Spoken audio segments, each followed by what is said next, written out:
നമസ്കാരം. സോംജീസ് മിററിൽ Sunday stock ടോക്കിലേക്ക് എല്ലാവർക്കും സ്വാഗതം. യുദ്ധം വളരെ ശക്തിയോടെ തുടരുകയാണ്. എന്ത് സംഭവിക്കും എന്ന് ആർക്കും പ്രവചിക്കാനാവാത്ത രീതിയിൽ ഇറാനും ഇസ്രായേലും വെല്ലുവിളികൾ നടത്തുകയാണ്.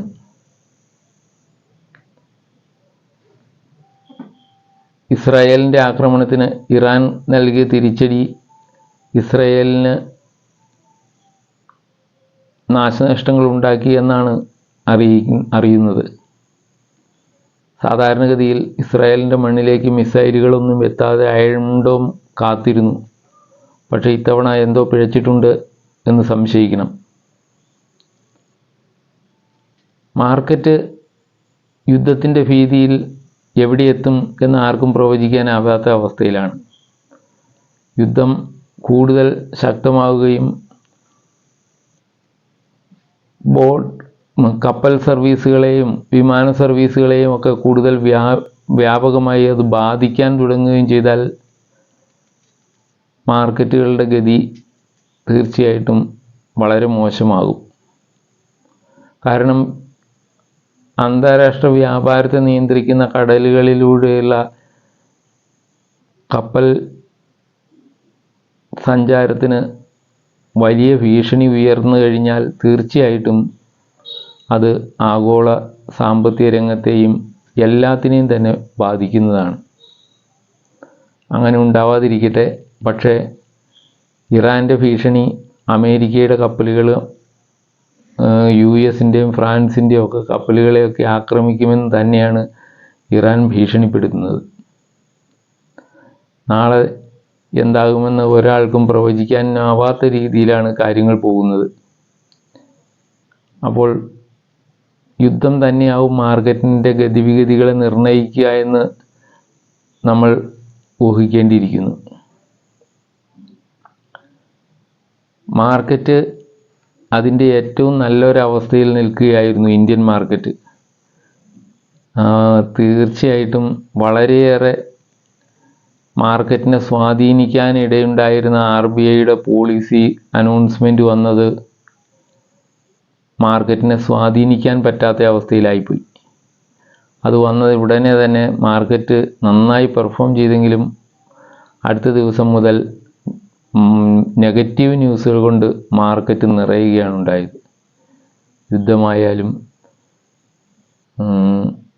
ഇന്ത്യയുടെ വിമാനം തകർന്നതായാലും അങ്ങനെ പല പല ന്യൂസുകളും വന്നു.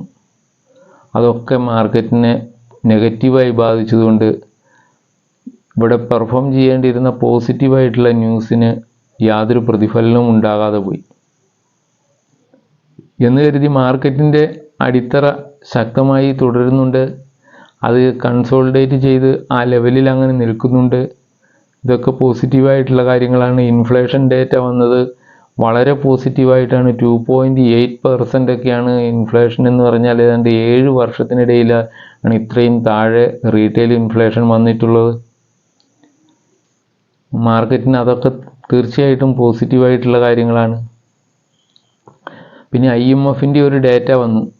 വളരെ സ്വാധീനിക്കുന്ന കാര്യങ്ങളൊന്നും അല്ലെങ്കിലും ഇന്ത്യയിലെ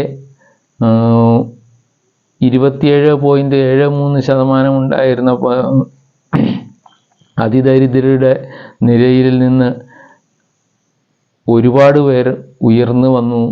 അത് ഇപ്പോൾ അതിദരിദ്രരുടെ നില 5.33% എന്നാണ് IMF പറയുന്നത്.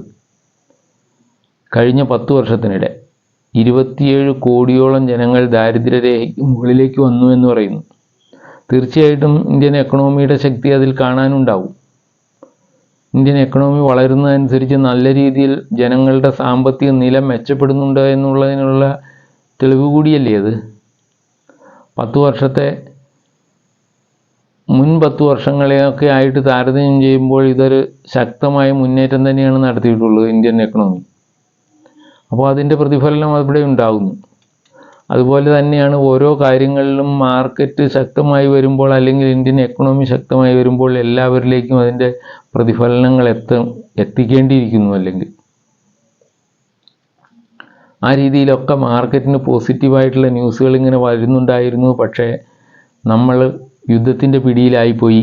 അതുകൊണ്ട് ഇതൊന്നും ഡിസ്കൗണ്ട് ചെയ്ത് പോവുകയല്ലാതെ യാതൊരു ഗുണവും ഉണ്ടായില്ല എന്ന് മാത്രം. ബാങ്ക് റേറ്റ് 0.5% കുറച്ചതും CRR റേറ്റ് 1% കുറച്ചതും മാർക്കറ്റിനെ പല രീതിയിലും സ്വാധീനിക്കാൻ സാധ്യതയുള്ള സംഗതികളാണ്. അതിശക്തമായ രീതിയിൽ മാർക്കറ്റിനെ സ്വാധീനിക്കുന്ന കാര്യങ്ങളാണത്. CRR റേറ്റ് കുറച്ചതിലൂടെ തന്നെ 2.5 ലക്ഷം കോടി രൂപ മാർക്കറ്റിലേക്ക് വരികയാണ്. അതൊക്കെ മാർക്കറ്റിനെ സ്വാധീനിക്കും, നല്ല രീതിയിൽ സ്വാധീനിക്കും. ഇൻട്രസ്റ്റ് റേറ്റ് കുറയുന്നതിൻ്റെ ഗുണം വേറെ. ഇത്തരം കാര്യങ്ങളൊക്കെ ഉണ്ടായിരുന്നു. ഇന്ത്യൻ എക്കണോമിക്ക് ശക്തമായി മുന്നേറുന്നതിനുള്ള അടിത്തറ പണിതുകൊണ്ടിരിക്കുകയായിരുന്നു. പക്ഷേ യുദ്ധം അതിനെല്ലാം നിഷ്പ്രഭമാക്കി കളഞ്ഞു. അതെന്തും ആവട്ടെ, യുദ്ധമൊക്കെ അവസാനിക്കുമ്പോൾ ഒരു യുദ്ധത്തിന് കാലാകാലം യുദ്ധം ചെയ്തുകൊണ്ടിരിക്കാനാവില്ല. അതുമല്ല, ഇവർക്കൊക്കെ നല്ല ബുദ്ധി തോന്നട്ടെ എന്ന് നമുക്ക് ആശംസിക്കാൻ. നെതന്യാഹുവിനായാലും ഇറാൻകാർക്കായാലും അയത്തുള്ള ഖൊമേനി ആയാലും ഒക്കെ നല്ല ബുദ്ധി തോന്നട്ടെ എന്ന് നമുക്ക് പ്രാർത്ഥിക്കാം. മാർക്കറ്റ് തീർച്ചയായിട്ടും അതിൻ്റെ സമയം ഇത്തിരി വൈകുമെന്നേ ഉള്ളൂ. മുന്നോട്ട് പോകാൻ കുതിക്കാൻ തയ്യാറായിരിക്കുന്ന ഇന്ത്യൻ മാർക്കറ്റാണെന്നുള്ളതിന് സംശയമില്ല. അത് വൈകാം, കുറച്ചുകൂടി നീണ്ടുപോകാം. ഇതൊക്കെയാണ് യുദ്ധം കൊണ്ട് നമുക്ക് വന്നു വരുന്ന സാധ്യതകൾ. തികച്ചും അടിസ്ഥാനപരമായി നമ്മളെ ആ യുദ്ധം ബാധിക്കുമെന്ന് പറയാറായിട്ടില്ല. അല്ലെങ്കിൽ അതിൻ്റെ പരിണതി എങ്ങനെ വരുമെന്ന് അറിഞ്ഞാൽ മാത്രമേ അത് നമ്മൾക്ക് തീരുമാനിക്കാനാവുകയുള്ളൂ. ഇപ്പോഴത്തെ അവസ്ഥയിൽ ഈ യുദ്ധം ഇങ്ങനെ നിന്നാൽ പോലും ഇന്ത്യൻ മാർക്കറ്റിൻ്റെ വളർച്ചയെ അത് കാര്യമായി ബാധിക്കുമെന്ന് പറയാനാവില്ല.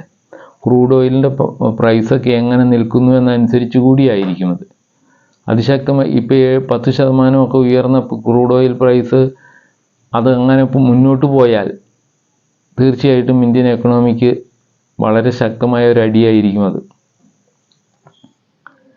എനിവേ, ഇതൊക്കെ ഇങ്ങനെ നടക്കും. അതിനിടയിൽ നമ്മൾ നോക്കേണ്ടത് നല്ല ഷെയറുകൾ, ഇപ്പോൾ മാർക്കറ്റ് താഴുമ്പോഴൊക്കെ ഡിപ്പുകളിൽ വാങ്ങാവുന്ന നല്ല ഷെയറുകളുണ്ട്. ആ നല്ല ഷെയറുകൾ നല്ല വിലയിൽ കിട്ടിയാൽ വാങ്ങുക എന്നുള്ളതാണ് ഇപ്പോൾ സ്വീകരിക്കേണ്ട പോളിസി. ഞാനതുകൊണ്ട് ഒരുപാട് ഷെയറുകളുടെ കഥകളൊന്നും പറയുന്നില്ല. നിങ്ങൾക്ക് തന്നെ അറിയാവുന്ന കാര്യങ്ങളാണ്. നല്ല ഷെയറുകളെക്കുറിച്ച് ഇതിനു മുമ്പ് ഒരുപാട് പറഞ്ഞിട്ടുണ്ട്. അപ്പോൾ ആ പറഞ്ഞിരിക്കുന്ന ഷെയറുകളിൽ പലതും താഴെ വരികയാണെങ്കിൽ തീർച്ചയായിട്ടും നല്ല വില നിലവാരത്തിലേക്ക് വന്നാൽ തീർച്ചയായിട്ടും നിങ്ങൾ അതിനെ ശ്രദ്ധിക്കുക. അതിൽ വാങ്ങൽ കുറച്ചായി നടത്തിക്കൊണ്ട് മുന്നോട്ട് പോവുക എന്നാണ് എനിക്ക് പറയാനുള്ളത്. ലോങ് ടൈമിലേക്ക് മാത്രം നിർദ്ദേശിച്ചിട്ടുള്ള ഷെയറുകളാണ് അങ്ങനെയുള്ളത്. അത് നിങ്ങൾ നിക്ഷേപിച്ചതിനേക്കാൾ താഴെയൊക്കെ വന്നു കഴിഞ്ഞാൽ തീർച്ചയായിട്ടും ഒരു മടിയും വിചാരിക്കാതെ നിങ്ങൾക്ക് വാങ്ങാവുന്ന ഷെയറുകളാണതൊക്കെ. എന്താണെന്ന് വെച്ചാൽ ഇനി ഉയരുന്ന സമയത്ത് നിങ്ങൾക്ക് തീർച്ചയായിട്ടും നല്ല രീതിയിൽ അതിൽ നിന്ന് പ്രോഫിറ്റ് കിട്ടാൻ സാധ്യതയുണ്ട്. അതിന് ഒരു 2 ഷെയറുകളെ ഞാൻ ഒരിക്കൽ കൂടി നിങ്ങളുടെ ഓർമ്മയിൽ കൊണ്ടുവരാം. ബജാജ് ഹൗസിംഗ് ഫിനാൻസ് ആണ്. 121 രൂപയിലൊക്കെ കിടക്കുകയാണിപ്പോൾ. തീർച്ചയായിട്ടും നിങ്ങൾക്കത് ശ്രദ്ധിക്കാവുന്നതാണ്. അതിൻ്റെ താഴേക്കുള്ള ചലനങ്ങളിൽ നിങ്ങൾക്കത് കുറച്ച് വാങ്ങുവാൻ നല്ല ഷെയറുകളാണ്.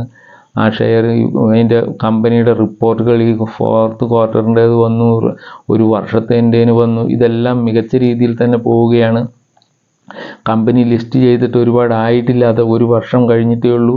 അതുകൊണ്ട് അതിനെ നിങ്ങൾ ആ രീതിയിൽ കണ്ടാൽ മതി. ഇപ്പോഴുള്ള ചെറിയ താഴ്ചകളൊന്നും മൈൻഡ് ചെയ്യാതെ നിങ്ങളുടെ നിക്ഷേപം തുടരുക.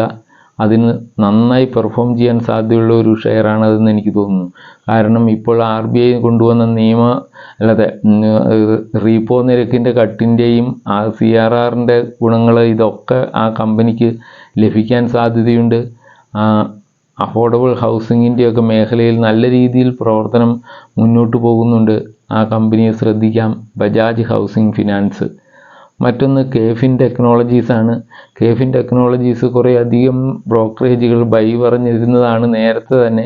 അത് ആ ലെവലിൽ തന്നെ കിടക്കുന്നേ ഉള്ളൂ. ഇപ്പോഴത് 1200 രൂപയിലേക്ക് നിൽക്കുകയാണ്. അതിന് തീർച്ചയായിട്ടും മുന്നോട്ട് പോകാൻ സാധിക്കുന്ന ഒരു ഷെയറാണ്. ഇനിയിപ്പോൾ അത് KFin ടെക്നോളജീസിൻ്റെ കൂടെ തന്നെ മറ്റേ NSDLൻ്റെ IPO ഒക്കെ വരുന്നുണ്ട്. അതും മാർക്കറ്റിനൊരു പ്രചോദനമാകാനാണ് സാധ്യത. അങ്ങനെയൊക്കെ വരുന്ന സമയങ്ങളിൽ നിലവിലുള്ള ഇവരൊക്കെ KFin ടെക്നോളജീസ് ഒക്കെ നല്ല രീതിയിൽ മുന്നേറുമെന്ന് നമുക്ക് പ്രതീക്ഷിക്കാം. എല്ലാവരും സ്വിച്ച് ഓവർ ചെയ്ത് NSDL വാങ്ങാൻ പോകുമെന്ന് വിചാരിക്കുന്നതിൽ നല്ലത് NSDLൻ്റെ വിലനിർണ്ണയം എന്താണെന്ന് നമുക്ക് അറിഞ്ഞില്ല. അതിനനുസരിച്ചുള്ള ഒരു വിലയൊക്കെയാണ് വരുന്നതെങ്കിൽ തീർച്ചയായിട്ടും KFin ടെക്നോളജീസിന് മാർക്കറ്റിലൊരു മുന്നേറ്റം ഉണ്ടാക്കാൻ കഴിയും. അപ്പോൾ ഇത്തരം കാര്യങ്ങളൊക്കെ ശ്രദ്ധിക്കുക. കൂടുതലാക്കുന്നില്ല. എന്താണെന്ന് വെച്ചാൽ ഈ യുദ്ധത്തിൻ്റെ സമയത്ത് മാർക്കറ്റിൽ ഉണ്ടാകുന്ന ചലനങ്ങൾ നമ്മൾക്ക് പ്രെഡിക്റ്റ് ചെയ്യാവുന്നതല്ല. നല്ല ഷെയറുകളിൽ നല്ല വില വരുന്നാൽ നിങ്ങൾ നിക്ഷേപങ്ങളിൽ അല്പം നടത്തുന്നതുകൊണ്ട് ഒരു ദോഷവും ഉണ്ടാകാത്ത സന്ദർഭമാണിതൊക്കെ. ഈ തകർച്ചയൊക്കെ കഴിഞ്ഞ് മാർക്കറ്റിന് തിരിച്ചു പോരേണ്ടതുണ്ട്, കയറേണ്ടതുണ്ട്. അല്ലെങ്കിൽ യുദ്ധം ഒന്ന് അവസാനിക്കുന്നു എന്ന് വന്നാൽ ഇന്ത്യൻ മാർക്കറ്റിന് തീർച്ചയായിട്ടും മുന്നോട്ട് പോകാനുണ്ട്. അവയുടെ അടിസ്ഥാനപരമായ ശക്തി വളരെ ഉയർന്നു തന്നെ നിൽക്കുന്ന അവസ്ഥയാണ് ഇപ്പോഴുള്ളതെന്ന് വേണം പറയാൻ. അപ്പോൾ എന്നെ ശ്രവിച്ച എല്ലാവർക്കും നന്ദി. അടുത്ത ഒരു വീഡിയോയിൽ നമ്മൾക്ക് 2 മ്യൂച്വൽ ഫണ്ടുകളെ ഒന്ന് താരതമ്യം ചെയ്ത് നോക്കാമെന്ന് എനിക്ക് തോന്നുന്നു. മ്യൂച്വൽ ഫണ്ടുകളിലേക്കുള്ള ആളുകളുടെ താല്പര്യം അത്ര ഉയർന്നു വരുന്നുണ്ടെങ്കിലും നമ്മൾ മലയാളികളുടെ ഒന്നും താല്പര്യം അത്ര ഉയർന്നതായി കാണുന്നില്ല. മ്യൂച്വൽ ഫണ്ടുകളിലേക്ക് കൂടുന്നുണ്ട്, എന്നാൽ മറ്റ് ഇതിനേക്കാളും എഡ്യൂക്കേറ്റഡ് അല്ലാത്ത ആളുകളുടെ നിലവാരത്തിലേക്ക് പോലും നമ്മൾ എത്തിയിട്ടില്ല. അല്ലെങ്കിൽ ഉത്തർപ്രദേശിൻ്റെയോ ബീഹാറിൻ്റെയോ ജനങ്ങളിൽ നിന്നുണ്ടാകുന്ന പ്രതികരണത്തിനടുത്ത് പോലും നമ്മൾ എത്തിയിട്ടില്ല. അവരൊക്കെ 30-40% വളരുമ്പോൾ നമ്മൾ 8%-9% 9%-വുമാണ് ഇത് വളരുന്നത്. അതായത് ഇത് മ്യൂച്വൽ ഫണ്ടിൽ നിക്ഷേപകർ കൂടുന്നത്. അതാണ് വ്യത്യാസം. അപ്പോൾ നമ്മൾ ഒരുപാട് ആലോചിക്കുന്ന, രാഷ്ട്രീയപരമായി ഒരുപാട് ആലോചിക്കും, സാമ്പത്തിക രംഗത്തെക്കുറിച്ച് അത്ര ആലോചിക്കുന്നില്ല. നിങ്ങൾ ഒരു സുപ്രഭാതത്തിൽ ഒരാൾക്കും ഒരു പണക്കാരനാവാനോ അല്ലെങ്കിൽ ഒരു കോടീശ്വരനാവാനൊന്നും ആകുകയില്ല. അത് നിങ്ങളുടെ ചിന്തയിൽ വന്നതിന് ശേഷം നിങ്ങളുടെ ചിന്ത എങ്ങനെ പെരുമാറുന്നു എന്ന് പുറത്തേക്ക് വന്ന് അങ്ങനെ ഒരുപാട് പ്രോസസ്സ് നടന്നു കഴിഞ്ഞ് വന്നാൽ മാത്രമേ നിങ്ങളുടെ ഒരു നിക്ഷേപങ്ങൾ നല്ല രീതിയിൽ അസറ്റ് ക്രിയേറ്റ് ചെയ്യാൻ സാധിക്കുകയുള്ളൂ. അല്ലാതെ ഒരു സുപ്രഭാതത്തിലൊന്നും ആർക്കും ഷെയറിലോ ഇതിലൊന്നും കാശുണ്ടാക്കാനൊന്നും ആവുകയില്ല. അതൊക്കെ ഓരോ കഥകൾ മാത്രമാണ്. ആ കഥകളല്ല യാഥാർത്ഥ്യം. അപ്പോൾ നമ്മളതിനെ ആ രീതിയിൽ കാണുക. ഓരോരുത്തരുടെ താല്പര്യങ്ങൾ ഇതിനെക്കുറിച്ച് ഉണ്ടാകട്ടെ. നല്ല ചിന്തകൾ സാമ്പത്തിക രംഗത്തെക്കുറിച്ച് അല്ലെങ്കിൽ സമ്പത്ത് നമ്മളെങ്ങനെ കൈകാര്യം ചെയ്യുന്നു, നമ്മളുടെ പണി അങ്ങനെ നമ്മൾ കൈകാര്യം ചെയ്യുന്നു എന്നതിനെക്കുറിച്ച് നന്നായി ആലോചിക്കുന്നവരാണെങ്കിൽ തീർച്ചയായിട്ടും അവർക്ക് മുന്നേറണമെന്നുള്ള ഒരു ഉദ്ദേശം ഉണ്ടാവും. അങ്ങനെ കൂടുതൽ ഇത് വരുമ്പോഴാണ് നമ്മളതിൽ നിക്ഷേപിക്കാനുള്ള താല്പര്യം ഉണ്ടാവുക. അല്ലാതെ ഒരു സുപ്രഭാതത്തിൽ അങ്ങനെയൊന്നും ചെയ്ത് വിജയിച്ചു പോകാനാവില്ല. അപ്പോൾ കേരളീയർ സാമ്പത്തിക രംഗത്തെക്കുറിച്ച് അങ്ങനെ ഒരു രീതിയിൽ ആലോചിക്കുന്നവരല്ല എന്ന് എനിക്ക് തോന്നുന്നു. അതുകൊണ്ടാണ് മ്യൂച്വൽ ഫണ്ടുകൾക്കൊക്കെ മറ്റു സ്റ്റേറ്റുകളിൽ ഉണ്ടാകുന്ന വളർച്ചയൊന്നും കേരളത്തിൽ ഉണ്ടാകാത്തതെന്ന് എനിക്ക് തോന്നുന്നത്. ഓക്കെ, എന്നെ ശ്രവിച്ച എല്ലാവർക്കും നന്ദി. ആദ്യമായിട്ട് കേൾക്കുന്നവരാണെങ്കിൽ ഇത് ഇഷ്ടപ്പെട്ടാലൊന്ന് സബ്സ്ക്രൈബ് ചെയ്യണേ, ലൈക്ക് ചെയ്യുക, കമൻറ്റ് ചെയ്യുക. ഇതൊക്കെ നിങ്ങളുടെ സഹകരണം എനിക്ക് കിട്ടുന്നതിന് തുല്യമാണ്. അപ്പോൾ നിങ്ങളുടെ സഹകരണം ഉണ്ടാകുമെന്ന് ഞാൻ പ്രതീക്ഷിക്കുന്നു. ഓക്കെ, വീണ്ടും കാണുന്നത് വരെ നന്ദി, നമസ്കാരം.